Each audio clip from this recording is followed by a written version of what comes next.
All right, good morning, guys. Guys, should just finish up the do not question for the day. In your own words, explain what memory is and how do you think it applies to psychology. So, this one, I guess you could have answered in a number of different ways. I think of memory as just this way of, we trap or keep or store information in our minds, brains, whatever you want to say, and, able to bring it back for later use.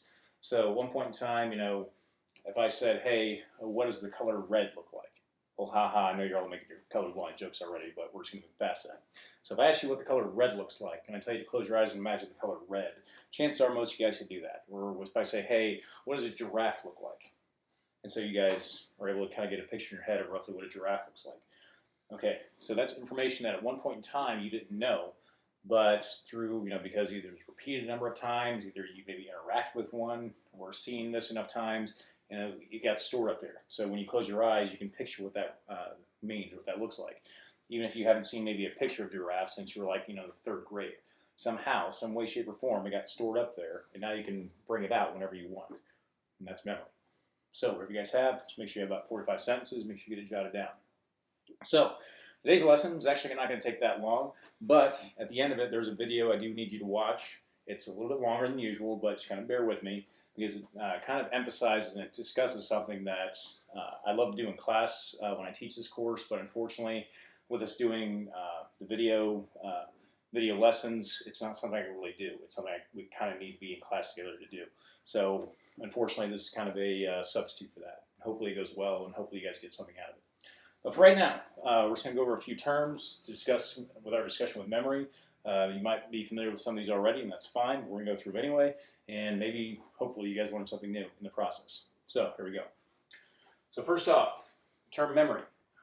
The mind's retention of information or experience over time. So the retention of information or experience. So it's not just words and pictures and symbols, whatever it may be, but also experience. So if I say, hey, tell me about the last time, what was the last time you went to have ice cream? Maybe, okay, you went to McDonald's or Wendy's or something, got ice cream. Maybe you have ice cream at home, so you got some out of the freezer, whatever it may be.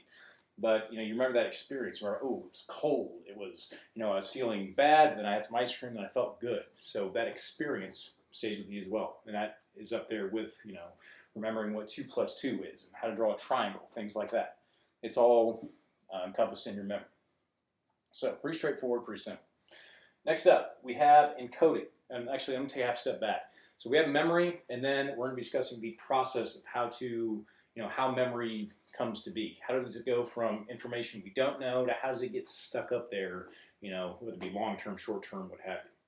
So next up, we have something called encoding. The process by which the information, everything up here, gets into memory storage for later retrieval. So some way, shape, or form, that picture of a giraffe, that color red, made its way up here. And so, when we talk about encoding, we talk about this is the process of like how do we get it from something here to something here? How do we make it stick? How do we make it, how do we retain it? If you think back, at one point in time, you guys had to remember spelling words, maybe for elementary school. You had to remember how to spell certain words. And maybe you guys had some different ways of doing that. I remember my grandma used to sit me at the kitchen table, maybe write them like 10 times each every single day. And then by the end of the week when we had a test, hey, I would remember them simply because, I wrote them and saw them over and over again. And so there's lots of different methods of encoding. One thing I like to do in class is sometimes I'll bring in like a candle or maybe something plush. And funny enough, it's actually been shown that if I'm trying to remember something really, really hard, say like a specific word or a specific phrase, and I'm just kind of spacing on it. If I try to remember it while I'm sitting there having a certain aroma around me, like, the smell of maybe, like pumpkin or a blueberry or something like that, and then a little while later I go back to try to recall it, and I bring that smell back, it's like a trigger for my memory. It's like, oh, I don't remember the word right offhand, but it's like that blueberry or that pumpkin scent. It like reached out and went, wait, it associated that smell with that memory. And that's a technique people use sometimes too. So lots of different methods for storage, different strokes for different folks, whatever works for you. I'm sure you guys even have your own kind of methods if you're trying to cram for a test or try to remember something long term. What are some ways that you do? Oh, I have to be very relaxed. I have to, have music on in the background. Whatever your way of retaining information is. Next up, we have something called storage. So after we kind of encode it, after we figure out a way to, okay, here's how we're going to organize this information. Think of it like a library. If I go throw a pile of books over there, I'm never going to be able to find what I want. But they have like little barcodes on the side, right? If I need to go find it later, that's encoding. I use the little numbers on the side. Oh, I can find it, right? I know exactly where it's at. Then we have storage. Once we've encoded it, once we put that little barcode sticker on it, we have storage. How information is retained in the mind, and over time, how it's represented in memory. So, as you get older, every single day we're constantly taking in new information. We're constantly bringing in new information every single day. I'm looking at things, I'm experiencing things around me, and this is partially goes back to, when you hear that, okay, kids, when they're really, really little, they're like sponges. They soak everything up. They're constantly getting all this information. It's easier to teach a young child something than it is to teach a 40-year-old something at times. Because it's like, hey, there's not that much up there. So they have the capacity to take in a lot more. It's also why when they try to teach somebody dual languages, it's a lot easier to teach it to somebody who's younger than it is somebody that's older. Because, once again, having 5 to 6 years of information is a lot different than having 30, 40 years of information in storage up here. So eventually, even though there's almost a limitless capacity for memory, it just makes it much more difficult, the older you get. And that's, a whole separate story, but, discussion for a later date.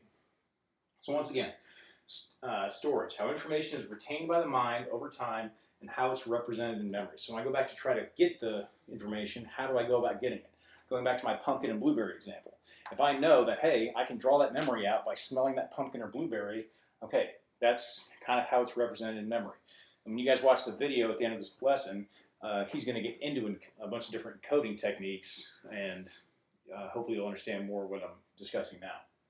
And finally, we have something called retrieval. So we encoded it. If we go back to my library example, we stamp the barcode on it. We stamp the little, I forget the, was it Dewey Decimal System, whatever it may be. We stamped that on the book. We stored it on the bookshelf. We went away. Now we want to come back to that book. Now we want to come back to that memory, that information. So how do we get it back? How do we retrieve it? It takes place when the information that was retained in memory is accessed and comes out of storage. So I put it on the bookshelf. I walked away for a while and think, you know what? I really want to read that book again. So how do I go about finding it? Same thing when it comes about memory. Am I able to bring it back out? Am I able to remember something somebody told me this morning? Say, hey, I can't even remember what I had for breakfast this morning, but I can tell you what, my best friend told me in 2nd grade, years and years ago. It's kind of amazing when you think about it. Because you think if I ask you right now, sing for me any kind of sing me the Safe Auto commercial song, or sing me, what's the jingle for Subway? And I'm guessing most of you could just tell me like that. But if I asked you what was the first thing, I said at the beginning of this video, how many of you guys could tell me exactly what I said? It's funny how that works. So, that's it for the notes today. Like I said, not that long of a lesson. But like I said, at the bottom of this, there's a link to a YouTube video. It's a TED Talk. It's about 20 minutes long. I get it. It's a little bit lengthy, but I promise you it's worth it. So, like I said, it's kind of a substitute for something I'd like to do in class, so please do it. And that is part of your assignment as well today. So after you watch the video, I need a 5 to 6 sentence summary of what the video was about. What was the guy talking about? What was the point of it? And kind of just briefly, maybe one or two of those sentences, describe the method he's discussing when he talks about retaining information into memory. So if you guys have any questions, shoot me a comment in the section below or shoot me an email. Other than that, I'll see you guys next time.